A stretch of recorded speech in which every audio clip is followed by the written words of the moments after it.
সংবিধানে পরিবর্তনের কথা বলছে, কিন্তু রাজনৈতিক দলগুলোর ভেতরে কোনো গণতান্ত্রিক পরিবর্তনের কোনো লক্ষণ, কোনো নমুনা আজকের এই দিন পর্যন্ত এখনও দেখা যাচ্ছে না। প্রশ্ন উত্থাপনের ধরন, 4টা প্রশ্নকে যেভাবে হাজির করা হয়েছে, এই ঝুঁকিটা আছে যে আমরা সত্যি সত্যি হ্যাঁ জয়যুক্ত হবে কিনা। এই মুহূর্তে আমরা আজকে যেখানে আছি, আমরা জুলাই সনদ ইতিমধ্যে তার যে একটা আদেশ জারি হয়েছে, আমার কাছে মনে হয়েছে সরকার শেষ রক্ষা করবার একটা আন্তরিক চেষ্টা এর মধ্যে আছে।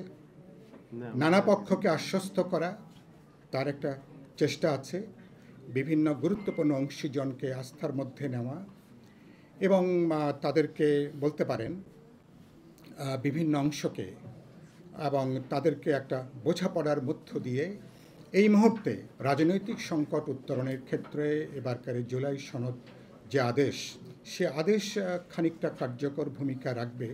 নানা স্ববিরোধিতার পরও এটা নিশ্চয়ই আমরা আশা করতে পারি, আমরা আশা করতে চাই। আমরা এই সনদের যেভাবে সনদটা এটাকে আদেশটা দেওয়া হয়েছে, এটা নিয়ে আজকে না হলে আগামীকাল, আগামীকাল না হলে আগামী পরশু বড় ধরনের সাংবিধানিক বিতর্ক ইতিমধ্যে এটা তৈরি হয়েছে এবং সম্ভবত এই বিতর্কটা অনেক দিন পর্যন্ত এই বিতর্কটা চলবে এবং সেই বিতর্কের পরিণতি কী হবে সেটা ভবিষ্যৎ সেটা বলবে। সরকার আদেশ দিয়েছেন সত্য, কিন্তু এই আদেশটা যেভাবে জারি করা হয়েছে, এটা সরকারের এখতিয়ার, সরকারের ম্যান্ডেট ক্ষমতা নিয়ে প্রশ্ন তৈরি হয়েছে। গণভোটের ব্যাপারে নিশ্চয়ই আমাদের বিপুল অধিকাংশ দল, আমাদের দাবি ছিল এবং জনগণের প্রত্যাশা ছিল ফেব্রুয়ারি প্রথমার্ধে যে জাতীয় নির্বাচনের দিনই যাতে একই সাথে গণভোট হয়।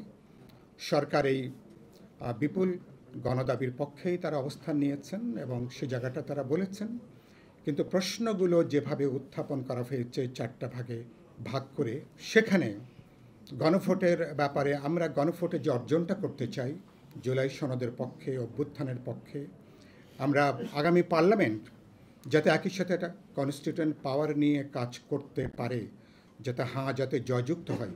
কিন্তু প্রশ্ন উত্থাপনের ধরন, 4টা প্রশ্নকে যেভাবে হাজির করা হয়েছে, এই ঝুঁকিটা আছে যে আমরা সত্যি সত্যি হ্যাঁ জয়যুক্ত হবে কিনা, এবং যদি না হয় তাহলে কি জুলাই অভ্যুত্থান, আমাদের জুলাই সনদ, গণভোট এবং গণতান্ত্রিক উত্তরণ, এটা কি কোনোভাবেই এটা আবার গুরুতর কোনো বিপর্যয়ের মধ্যে পড়বে কিনা।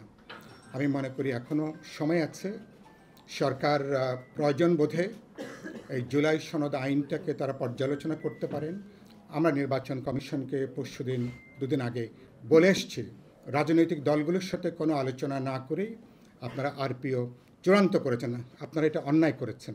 যারা স্টেক হোল্ডার রাজনৈতিক দল, তাদের সঙ্গে আলোচনা করবেন, কথা বলবেন, পরামর্শ করবেন, অথচ এটাকে আপনারা আইন করেছেন। ইতিমধ্যেই একটা অর্ডিন্যান্স জারি হয়ে গেছে এবং দেখা যাচ্ছে সেখানে নতুন করে আগামী নির্বাচনে কালো টাকার সেখানে অবাধ প্রবাহের নতুন করে পরোক্ষভাবে সুযোগ করে দেওয়া হয়েছে।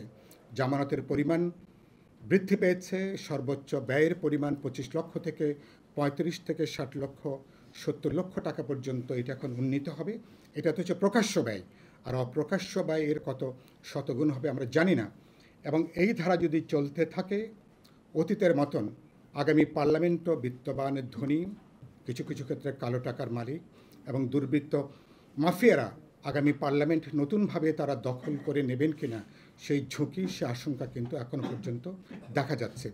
এবং রাজনৈতিক দলগুলোর ভেতরে বাস্তবে সংবিধানে পরিবর্তনের কথা বলছে, কিন্তু রাজনৈতিক দলগুলোর ভেতরে কোনো গণতান্ত্রিক পরিবর্তনের কোনো লক্ষণ, কোনো নমুনা আজকের এই দিন পর্যন্ত এখনও দেখা যাচ্ছে না। 18 কোটি মানুষের সুখ দুঃখ, ভালো মন্দ, তাদের দারিদ্র্য, বাজার, তাদের না খাওয়া, বেকারত্ব, এগুলোকে দেখাশোনা করবার কিন্তু কোনো লোক নাই। সেই জায়গা থেকে নিশ্চয়ই বাংলাদেশ আগামী নির্বাচনের মধ্য দিয়ে যাতে একটা গণতান্ত্রিক, একটা দায়বদ্ধ, যাতে আমরা একটা পার্লামেন্ট গঠন করতে পারি, শক্তিশালী একটা রাজনৈতিক নেতৃত্ব যাতে গড়ে উঠতে পারে, খানিকটা গণতান্ত্রিক পরিসর যাতে বৃদ্ধি করা যায়, আপাতত একেবারেই ন্যূনতম চাহিদা এইটুকু।